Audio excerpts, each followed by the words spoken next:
मित्रांनो, भारतामध्ये सोनं अर्थात आपलं गोल्ड म्हणजे फक्त दागिनाच नाहीये, तर लक्षात येते एक भावना आहे, एक सिक्युरिटी आणि गुंतवणुकीचं प्रतीक आहे. आणि त्यामुळे जेव्हा ही सोन्याविषयी काही चर्चा सुरू होते, जेव्हा त्याचे भाव मोठ्या प्रमाणामध्ये वाढतात, तेव्हा नक्कीच याची एवढी चर्चा वाढते आणि काही लोक यामुळे विनाकारण पॅनिक पण होतात.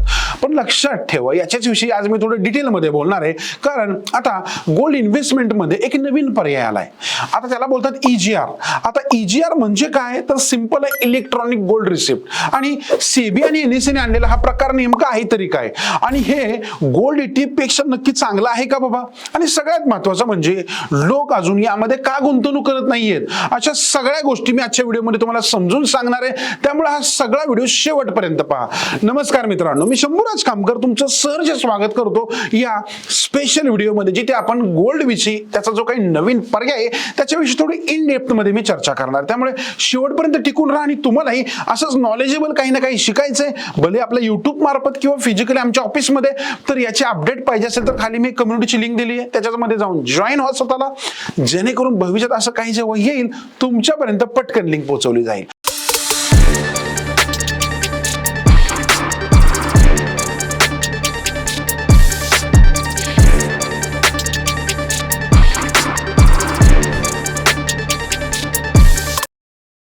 आता मी तो आपल्या मेन मुद्द्याकडे, तो म्हणजे EGR. आता मित्रांनो, EGR म्हणजे काय बरं, तर इलेक्ट्रॉनिक गोल्ड रिसिप्ट. आता उदाहरण देतो, समजा तुम्ही 1 ग्रॅम किंवा त्यापेक्षा जास्त शुद्ध सोनं सेबी रेग्युलेटेड वॉल्ट मध्ये जर जमा केलं, तर त्याच्या बदल्यात तुम्हाला एक डिजिटल रिसिप्ट मिळते, आणि ती रिसिप्ट म्हणजेच EGR. क्लिअर झालं.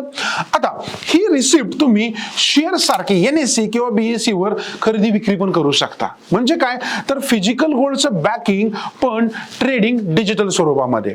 आता हे काहीच गोल्ड ETF सारखं वाटतं खरं, पण दोघांमध्ये एक मोठा फरक पण आहे. आता हा फरक काय असेल, तर क्विक मध्ये सांगतो की EGR, गोल्ड ETF आणि फिजिकल गोल्ड या तिघांमध्ये नॉर्मली फरक काय, लक्ष देऊ नये, आणि खूप महत्वाचा फरक आहे.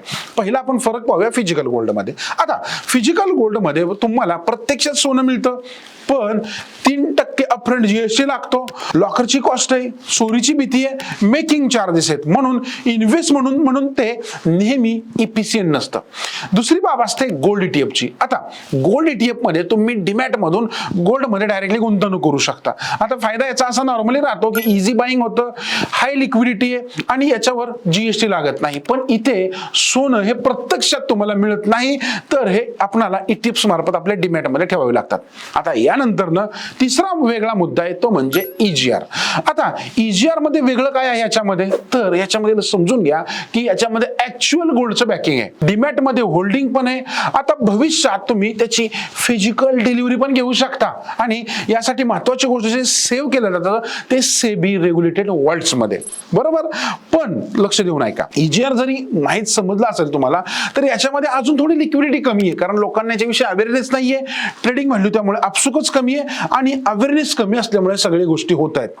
आता तुम्हाला प्रश्न पडेल, अरे हे सगळं चांगलं दिसतं एवढं याच्यामध्ये, मग लोक हे EGR का विकत घेत नाहीत बरं.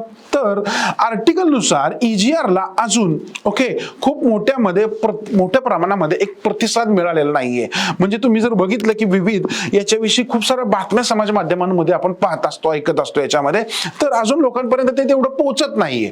आणि याच्या मागचं एक गोष्ट अशी आहे की गोल्ड ETF आधीपासून ऑलरेडी पॉप्युलर आहे, बरोबर, आणि ट्रेडिंग व्हॅल्यू कमी असल्यामुळे याचा स्प्रेड नॉर्मली जास्त राहतो, आणि फिजिकल डिलिव्हरीची प्रोसेस थोडी कॉम्प्लेक्स वाटते. आणि भारतात अजूनही लोकांना हातात सोनं जास्त पाहिजे असतं, त्यामुळे आपण अजूनही डिजिटल सोन्याचा तेवढा पर्याय कधीच चेक नाही करत. आता हे झालं याच्याबद्दल.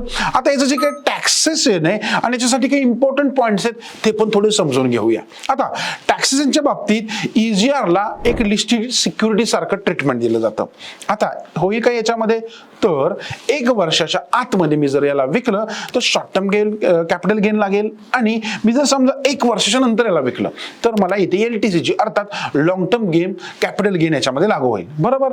आणखी एक महत्वाची गोष्ट ती म्हणजे जर तुम्ही फिजिकल गोल्ड कन्वर्ट करून EGR तयार केला तर त्यावर कॅपिटल गेन लगेच लागू होत नाही याच्यामध्ये. आणि मला असं वाटतं याच्यामध्ये की एक फायनल ओपिनियन जर द्यायचं असेल याच्यामध्ये, तर EGR हा एक फ्युचर ओरिएंटेड कॉन्सेप्ट आहे. भलेही अजून तो मार्केटमध्ये खूप सारा आलेला नाही याच्यामध्ये, पण जर तुम्हाला वाटतं की एक सेफ गोल्ड एक्सपोजर हवंय, डिजिटल कन्व्हिनियन्स हवंय आणि भविष्यात फिजिकल गोल्ड डिलिव्हरी हवी आहे, तर हे तिन्ही एकत्र साठी एकच पर्याय येतो म्हणजे EGR, जो भविष्यामध्ये लोकांचा एक फेवरेट पॉइंट ठरू शकतो. पण सध्याच्या घडीला एक सिम्प्लिसिटी आणि लिक्विडिटी पाहता सामान्य इन्व्हेस्टर्स हा नॉर्मली गोल्ड ETFलाच अजून एक प्रॅक्टिकल ऑप्शन म्हणून निवडतो.